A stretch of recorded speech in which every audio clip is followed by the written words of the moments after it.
పద్యరత్నాలు.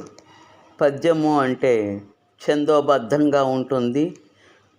అలాంటి పద్యాల్లో రత్నాల లాంటి పద్యాలు అవే సుభాషితాలు.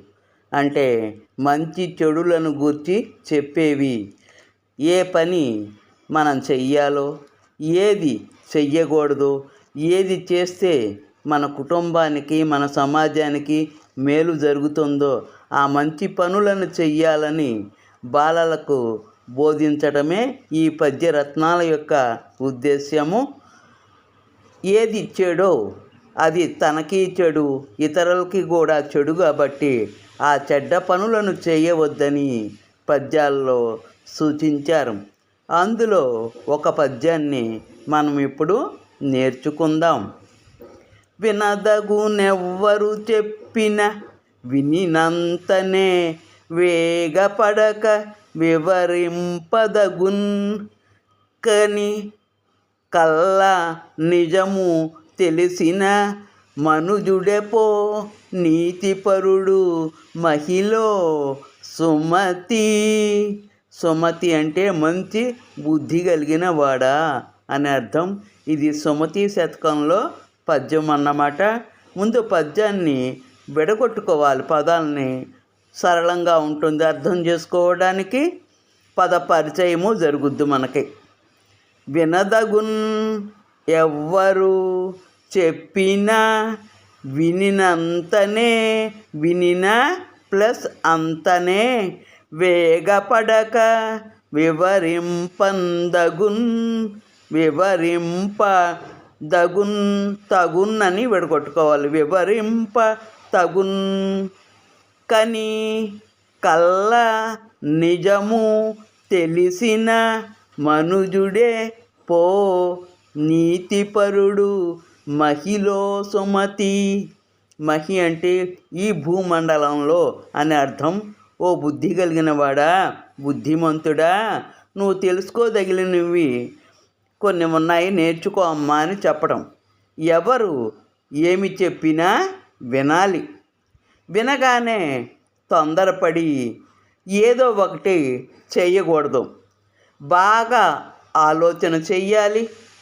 ఆలోచించిన పిమ్మట ఏది నిజమో ఏది అబద్ధమో తెలుసుకున్నవాడే బుద్ధిమంతుడు అవుతాడు. అతనే తెలివి కలిగిన వాడు అవుతాడు. అంటే ఇతరులు చెప్పిన విషయాలని మనం తెలుసుకొని దానిలో తప్పు ఒప్పు తెలుసుకొని ఏది ధర్మమో ఏది అధర్మమో తెలుసుకొని ఆ నిజం తెలిసినాకే మనిషి నోరు విప్పాలి. అప్పుడే మంచి జరుగుతుంది. అది బుద్ధిమంతుడు అలాగా మంచి దానినే ఎంచుకుంటాడు సుమా. రెండవ పద్యము. ఏరకుమీ కసుగాయలు దూరకుమీ బంధుజనుల దోషము సుమ్మి, పారకుమీ రణమందున మీరకుమీ గురువులాజ్ఞ మేదిని సుమతి. సుమతి ఓ బుద్ధిమంతుడా, తెలుసుకున్నవాడే బుద్ధిమంతుడు అని చెప్పడానికి. మేదిని ఇందాకడ పద్యంలో మహి అంటే భూమి, ఇప్పుడు మేదిని అంటే భూమండలం, భూమి. ఏరకుమీ కసిగాయలు పదాలను విడగొట్టుకుందాం. ఏరకుము ఈ కసు గాయలు, దూరకము ఈ బంధుజనుల దోషము సుమ్మి, పారకుము ఈ రణమందున మీరకుము ఈ గురువులాజ్ఞ మేదిని సుమతి. భూమి మీద కసుగాయలు చిన్న పిందల్లాంటివి, అపరిపక్వమైనవి అంటే పండనటువంటివి, దానిలో దోషాలు ఉంటాయి. చెట్టుకి ఏదన్నా రుగ్మత వ్యాధి వచ్చినప్పుడు, పురుగులు అవన్నీ తాకినప్పుడు అవి పక్వం చెందకుండానే పడిపోతాయి. అలాంటి పక్వం చెందనటువంటి కసుగాయలను నువ్వు ఏరవద్దు, తినవద్దు, నీ శరీరానికి అనారోగ్యం కలుగుతుంది అని చెప్పారు. బంధువుల తప్పులు బంధుజనులు అంటే బంధువులు, చుట్టాలు అని మనం వాడుకలు అనుకుంటాం కదా. వాళ్ళల్లో ఉన్నటువంటి దోషాలను, చిన్న చిన్న పొరపాట్లు మనుషులు చేస్తారు. ఆ పొరపాట్లు మన బంధువులు చేసినా కూడా ఆ దోషాలని, నువ్వు ఈ దోషం చేసావు, ఇది ఎందుకు చేసావు అని పదే పదే మనం వాళ్ళని దూషించరాదు, నిందించరాదు.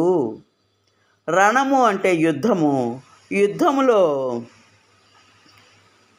మనకి సమాజంలో అనేక మంది వ్యక్తులు ఉంటారు, మిత్రువులు ఉంటారు, శత్రువులు ఉంటారు.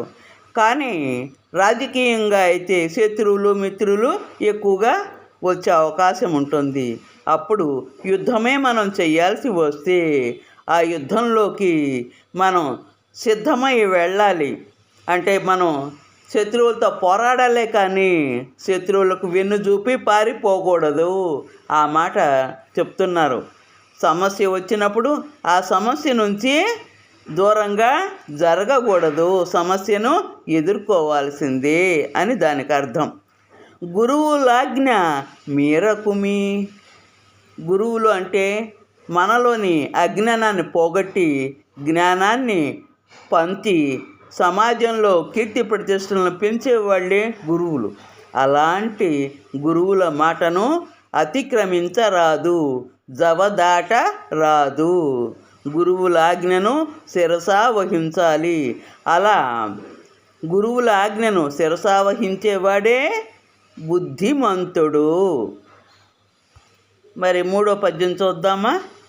తన కోపమే తన శత్రువు, తన శాంతమే తనకు రక్ష, దయ చుట్టంబౌ, తన సంతోషమే స్వర్గము, తన దుఃఖమే నరకమండ్రు తథ్యము సుమతి. ఇది నిజం ఓ బుద్ధిమంతుడా. బుద్ధిమంతుడు ఎలా చేస్తాడు అని అంటే పదాలను విడగొట్టుకుందాం. తన కోపమే తన శత్రువు, తన శాంతమే తనకు రక్ష, దయ చుట్టంబవు. చుట్టంబు ప్లస్ అవు, అవును అని అర్థం. తన సంతోషమే, తన సంతోషము ప్లస్ తన సంతోషమే స్వర్గము, తన దుఃఖమే నరకము అండ్రు తథ్యము సుమతి. అరిషడ్ వర్గాలను ఉంటాయి అంటే కామ, క్రోధ, లోభ, మోహ, మద, మాత్సర్యాలు. ఇవి మానవుడి దేహంలో ప్రతి ఒక్కళ్ళలో ఉంటాయి. ఆ గుణాలని జయించడము, పోగొట్టుకోవడమే బుద్ధిమంతుడి యొక్క లక్షణము. మనిషిలో ఉన్న కోపమే అతనికి శత్రువు లాంటిది. మనకు వేరే శత్రువులతో పని ఇక ఉండదు. మన శత్రువులను మనం జయించాము అంటే మనం ఆరోగ్యంగా ఉన్నట్లు, మనం తెలివిగా ఉన్నట్లు, మనం కీర్తి ప్రతిష్టలని ఆర్జించే గొప్ప కార్యాలు చేసినట్లు అవుతుంది. మనిషిలో ఉన్నటువంటి శాంతముగా ఉండడము, శాంతంగా, సహనంగా, ఓర్పుగా ఉండడాన్ని ఏమంటారు? అదే మనకి రక్ష అని చెప్పారు. మనలో ఉన్నటువంటి భూతదయ, ఇతరుల ప్రాణుల పట్ల జాలి కలిగి ఉంటామే, దయ కలిగి ఉంటామే, ఆ గుణమే మనకి చుట్టము, బంధువు. ఇంకా మనం సంతోషంగా ఉంటే మనిషి యొక్క తన సంతోషమే తనకు స్వర్గాన్ని ఇస్తుంది. స్వర్గంలో చాలా సౌఖ్యాలు ఉన్నాయని, ఆ సౌఖ్యాలను పొందాలని మనం అనుకుంటామే. మనలో నిత్యము మనం సంతోషంగా ఉంటే మనకు స్వర్గము ప్రాప్తించినట్లే. తన దుఃఖమే, ఈ లోకంలో ఉన్న వస్తువులన్నీ నాకే కావాలనుకోవడము, అన్నింట్లోనే నేనే ప్రథముడుగా ఉండాలనుకోవడము, అలా అనుకునేటటువంటి మనిషికి స్వార్థం ఎక్కువగా ఉంటుంది. అలా స్వార్థము ఉన్నటువంటి మనిషి తాను కోరుకున్నవి అన్నీ పొందలేకపోయానని దుఃఖిస్తూ ఉంటాడు. ఆ దుఃఖమే అతనికి నరకం. కాబట్టి దుఃఖం లేకుండా ఉండాలి. ఆశతో మానవుడు బ్రతకాలి. అత్యాశ, దురాశే దుఃఖము, అదే మనకు నరకము. కాబట్టి మనిషి కోపంగా ఉండకూడదు, శాంతంగా ఉండాలి, సంతోషంతో ఉండాలి నిత్యము. దుఃఖాన్ని దూరం చేసుకుంటూ ఉన్నవాడే బుద్ధిమంతుడు, జ్ఞానవంతుడు. 4వ పద్యము. సిరిదా వచ్చిన వచ్చును సలలితముగా నారికేళ సలిలము భంగిన్. సిరిదా పోయిన బోవును కరిమ్రింగిన వెలగపండు కరణిని సుమతి. సిరి తా వచ్చినన్ వచ్చును సలలితముగన్ నారికేళ సలిలము భంగిన్. సిరి తా పోయిన పోవును కరి మృంగిన వెలగపండు కరణిని సుమతి. కరి అంటే ఏనుగు, కరణి అంటే విధము. సంపద వచ్చేటప్పుడు టెంకాయలోని నీరులాగా, నారికేళం అంటే టెంకాయ, కొబ్బరికాయ అని అంటామే, అది టెంకాయ అన్నమాట. టెంకాయలోని నీరులాగానే మనకు తెలియకుండా వస్తుంది. అదే సంపద మన నుంచి పోయేటప్పుడు ఎలాగబోతుందంట? కరి అంటే ఏనుగు, ఏనుగు మృంగిన ఎలగ పండులోని గుజ్జులాగా మాయమైపోతుందంట. ఏనుగు ఎలగ పండును తింటుంది, కానీ విసర్జించేటప్పుడు ఆ పై బెరడు లాంటి మందమైన టెంక లాంటిది బయటకు వస్తుంది. దానిలోని గుజ్జు అది లోపల జీర్ణం చేసుకుంటుందంట. అది ఎలా ఏనుగు జీర్ణం చేసుకుందో తెలియనట్లు మనకు వచ్చినటువంటి సంపద ఎలా పోతుందో కూడా మనకి తెలియదు. కాబట్టి బుద్ధిమంతుడు సంపద వచ్చినప్పుడు పొంగిపోకుండా, సంపద పోయినప్పుడు అతిగా దుఃఖించకుండా ఉండాలి. సంపద ఉన్నప్పుడే మదుపు చేసుకుని అదుపులో పెట్టుకోవాలి కోరికలని. మనిషి ధనానికి ప్రథమ ప్రాధాన్యము ఇవ్వనవసరం లేదు, ధనము అవసరము. ఆ సత్యాన్ని మనం గమనించాలి. 5వ పద్యం చూద్దామా. ఉపకారికి నుపకారము విపరీతముగాదు సేయ వివరింపంగా. అపకారికి నుపకారము నెపమెన్నక సేయువాడే నేర్పరి సుమతి. ఉపకారికిన్ ఉపకారము విపరీతము కాదు చేయ వివరింపంగా. అపకారికిన్ ఉపకారము నెపము ఎన్నక చేయువాడే నేర్పరి సుమతి. ఇలా పదాలను విడగొట్టుకున్నప్పుడు మనం వాడేటటువంటి పదాలు మనకి వెంటనే కొన్ని పదాలకు అర్థం తెలుసు కాబట్టి అర్థస్ఫూర్తి జరిగి పద్యం చాలా తేలిగ్గా అనిపిస్తుంది అన్నమాట. ఉపకారికి నుపకారము, ఉపకారం అంటే మేలు, మంచి, హితము అని అర్థం అన్నమాట. అపకారము అంటే కీడు, చెడు, నష్టము అని అర్థం అన్నమాట.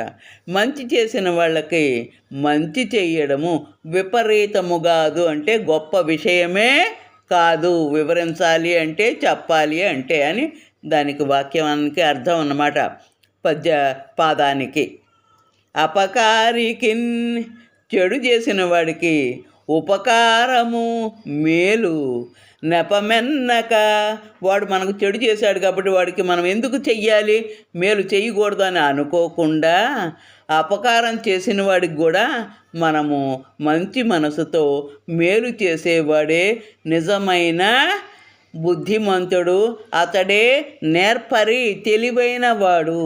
అంటే ఈ లోకంలో మనిషి శత్రువులు లేకుండా ఉండాలి, అజాత శత్రువులాగా ఉండాలి. మనకు భారతంలో ధర్మరాజు ఉన్నాడే, ఎవరితోనూ శత్రుత్వం లేకుండా అజాత శత్రువులాగా ఉన్నాడు. అతనే బుద్ధిమంతుడు, తెలివైన వాడు. కూరిమిగల దినములలో నేరములెన్నడును గలుగ నేరవు, మరియా కూరిమి విరసంబైనను నేరములే తోచుచుండు నిక్కము సుమతి. కూరిమి కల దినములలో నేరములు ఎన్నడును కలుగా నేరవు, మరి ఆ విడగొట్టుకోవాలి, మరియా మరి ఆ కూరిమి విరసంబు అయినను నేరములు నేరములే తోచుచుండు నిక్కము సుమతి. కూరిమి అంటే ప్రేమ, స్నేహము అని అర్థాలని మనం చెప్పుకుందాం. నేరాలు ప్రేమ లేనప్పుడు ఎదుటివారిలో నేరాలే మనకు కనిపిస్తాయి. అదే ప్రేమ ఉన్నప్పుడు ఆ దోషాలు మనకి కనిపించవు. అంటే బాలుర మధ్య, బాలికల మధ్య, అన్నదమ్ముల మధ్య, అక్క చెల్లెండ్ర మధ్య, సమాజంలో ఇతర వ్యక్తులతో పరిచయస్తుల మధ్య కానీ ఎప్పుడైనా సరే ప్రేమ ఉన్నంతకాలము ఆ వ్యక్తుల్లోని దోషాన్ని మనము కనుగొనలేము, మనకు అవి కనిపించవు.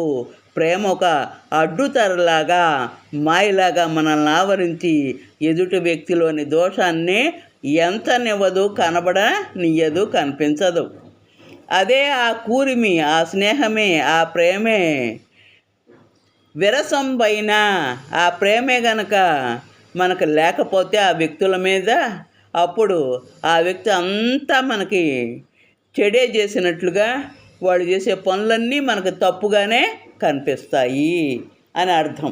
నడువకుమి తెరువక్కట కుడువకుమి శత్రునింట కూరిమి తోడన్, ముడువకుమి పరధనముల నుడువకుమి ఒరుల మనసు నవ్వగా సుమతి. నుడువకుమి యొరుల మనసు నవ్వగ సుమతి.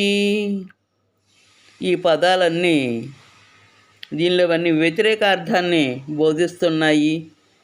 ఇది చెయ్యబాకు, ఇలా చెయ్యకూడదని మనం లోకంలో అనుకుంటూ ఉంటాం. దాన్నే ఏది చెయ్యకూడదో, ఏది మన కష్టాలను కలిగిస్తాయో ఆ పదాలన్నీ దీనిలో ఈ కంద పద్యంలో చేర్చి మనం ఏవి చేయకూడదో అది చెప్తున్నారు.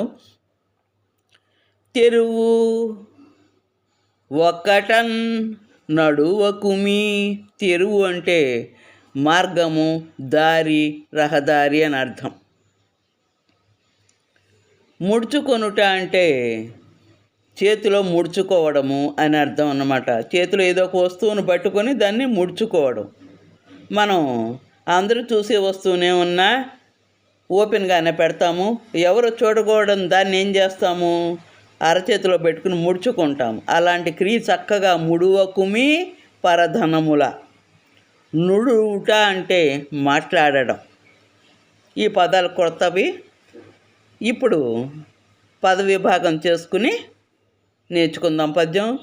నుడువకుమి తెరువు ఒక్కట, కుడువకుమి శత్రుని ఇంట కూరిమి తోడన్, ముడువకుమి పరధనముల నుడువకుమి ఒరుల మనసు